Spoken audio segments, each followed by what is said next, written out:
Selamat pagi Bapak Ibu dan saudara-saudaraku. Apa kabar pagi ini? Semoga kita semua sudah bangun dengan sehat, penuh sukacita dan damai sejahtera dalam anugerah Tuhan kita Yesus Kristus. Senang sekali kita berjumpa kembali kita di acara Renungan Pagi edisi 30 Agustus 2022. Pagi ini bacaan kita dari Filemon 13 dan 14 demikian.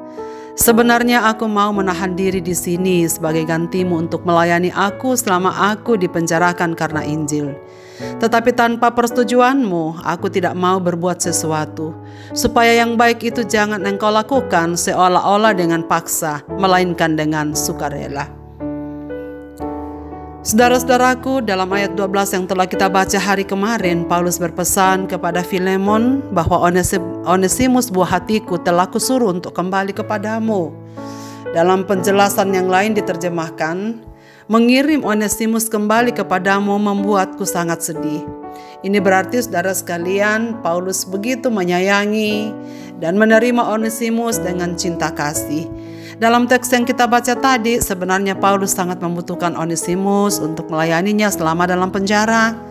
Kita tahu bahwa sebagai orang terpenjara, ia tak punya banyak kebebasan untuk beraktivitas, apalagi dalam pemantauan dan penjagaan prajurit. Namun Paulus tak hanya memikirkan dirinya. Ia bukanlah orang yang hanya mementingkan diri sendiri dan kebahagiaannya, melainkan ia rela tanpa didampingi asal saja masalah antara Filemon dan Onesimus dapat menjadi baik. Ia memang sangat membutuhkan pelayanan Onesimus, tapi ia tak mau melakukannya tanpa persetujuan Filemon, sebab bagi Paulus, Filemon lebih berhak dibanding dirinya. Dan lagi, antara Filemon dan Onesimus ada masalah yang sepatutnya harus diselesaikan. Dan salah satu sebab Onesimus dikirim Paulus kembali ke rumah Filemon agar masalah yang terjadi di antara mereka segera diselesaikan. Hal itu tidak baik untuk dibiarkan atau dipendam begitu saja.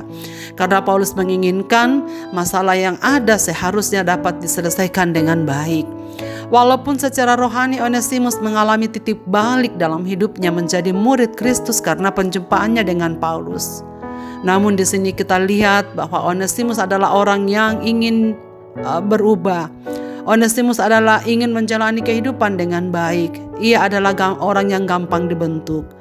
Onesimus tahu betapa Paulus sangat mengasihi dan menerimanya sebagai anak dan menyebutnya buah hatiku. Artinya, anak yang lahir dari hati yang penuh cinta. Dan Onesimus merasakan hal itu. Paulus pun tahu bagaimana hatinya kepada Onesimus. Sekalipun pada akhirnya Filemon mengizinkan Onesimus tetap atau kembali bersama Paulus, namun ia telah lakukan dengan sukacita.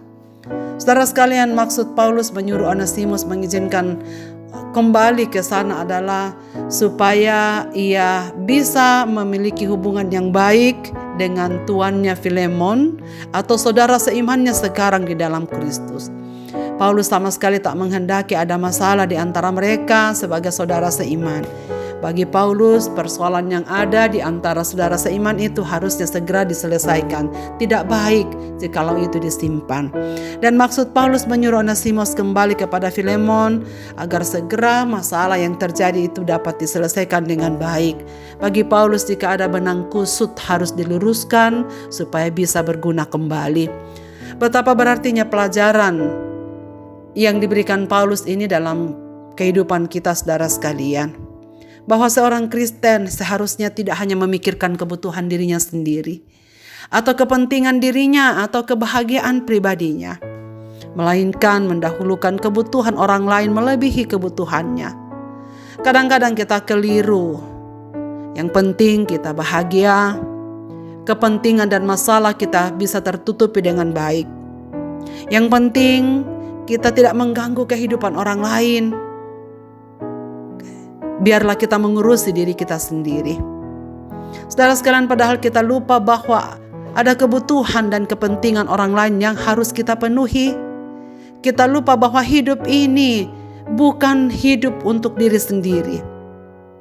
Tapi tujuan Tuhan atas hidup setiap anak-anaknya adalah supaya tidak hanya melayani diri sendiri, tetapi memperhatikan kepentingan saudara-saudara seimannya.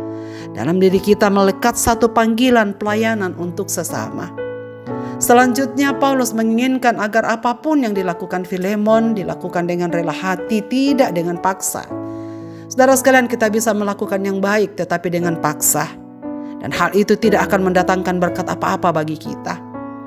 Yang baik kita lakukan dengan beban, pada akhirnya tidak baik bagi diri kita. Kita bisa merasa jenuh, lelah secara fisik, dan penuh pengeluhan dan menggerutu. Kenapa cuma saya, kan banyak orang lain? Ini bukan tanggung jawabku, dan lain-lain. Paulus menghendaki agar pelayanan Filemon terkait Onesimus dilakukannya dengan sukarela, tidak dengan paksa.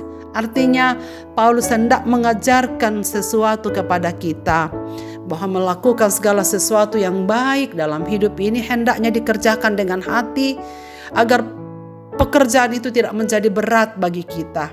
Jauh lebih baik jika apa yang kita lakukan dengan hati yang rela, maka semua akan menjadi ringan untuk kita jalani. Saudara-saudaraku, kiranya kita selalu mengingat hidup adalah untuk kepentingan orang lain juga. Dan apapun yang kita lakukan hendaknya kita lakukan dengan hati yang rela, tidak dengan paksa. Marilah kita berdoa. Bapa di sorga, terima kasih banyak untuk firman-Mu pagi ini. Terima kasih untuk petunjuk yang baru yang Engkau berikan pada kami, supaya kami memposisikan diri dan hidup kami, bahwa Tuhan memanggil kami bukan hanya untuk melayani diri sendiri, kepentingan diri sendiri dan kebahagiaan pribadi, tetapi Tuhan ingin supaya kami berbagi bagi sesama kami. Kami memperhatikan kebutuhan orang lain melebihi daripada kepentingan kami sendiri. Dan biarlah Tuhan mengingatkan kami apapun yang kami lakukan, kami harus lakukan dengan rela, tidak dengan paksa. Kiranya Roh Kudus-Mu menolong kami supaya kami masing-masing bertanggung jawab terhadap apa yang Tuhan percayakan dalam kehidupan kami sekarang ini. Dan sepanjang hari ini ya Bapa, kami akan jalani di dalam anugerah-Mu. Berilah kami kekuatan supaya semua yang akan kami lakukan di hari ini kami lakukan dengan rela, tidak dengan paksa, supaya semuanya menjadi hormat dan kemuliaan bagi nama-Mu. Ketika itu kami dapat menjadi berkat bagi sesama kami. Hamba-Mu ingin mendoakan dan menyerahkan segenap pendengar renungan pagi ini, dimanapun mereka berada di tempat kediaman mereka masing-masing. Apapun aktivitasnya hari ini, berkatilah ya Tuhan. Apapun usaha dan bisnis mereka, biarlah Tuhan yang akan memberkati. Dan kebutuhan-kebutuhan mereka, biarlah Tuhan yang akan mencukupi. Tuhan akan mengutus anak-anak-Mu yang dapat Tuhan gerakkan, Tuhan pakai untuk membantu semua orang-orang yang sedang membutuhkan pelayanan kasih Tuhan melalui tangan-tangan anak-anak-Mu yang mengasihi Engkau. Kami doakan mereka yang sakit, Tuhan berilah kekuatan, berilah kesembuhan, dan berilah mereka kepercayaan kepadamu dengan sungguh bahwa Engkau mengasihi mereka dalam segala situasi hidup mereka. Mereka yang sedang bersedih, Tuhan hiburkan. Mereka yang sedang bergumul dengan pekerjaan, Tuhan buka jalan supaya segera menemukannya. Anak-anak kami yang sedang bergumul pendidikan mulai dari playgroup sampai ke perguruan tinggi, Tuhan sendiri yang akan menjaga, melindungi, menjauhkan dari segala sakit penyakit dan yang jahat, supaya dimanapun anak-anak kami hari ini sedang studi, mereka semua akan diberkati dan dipimpin oleh Tuhan. Kami mendoakan semua saudara-saudara kami yang sedang bergumul dengan persoalan kehidupan rumah tangga dan ekonomi mereka masing-masing. Kiranya Tuhan yang berkenan menolong, membuka jalan, memberkati. Sehingga mereka semua akan memperoleh kelegaan di dalam Tuhan. Dan setiap persoalan mereka dapat jalani oleh karena kebaikan Tuhan. Terima kasih ya Tuhan. Kami percaya Engkau mengasihi kami dan akan memberkati kehidupan kami di sepanjang hari ini. Di dalam dan demi nama Yesus Kristus kami bersyukur kepadamu dan menyerahkan diri. Amin. Selamat beraktivitas saudara-saudaraku. Tuhan Yesus memberkati kita sekalian dalam segenap kegiatan kita.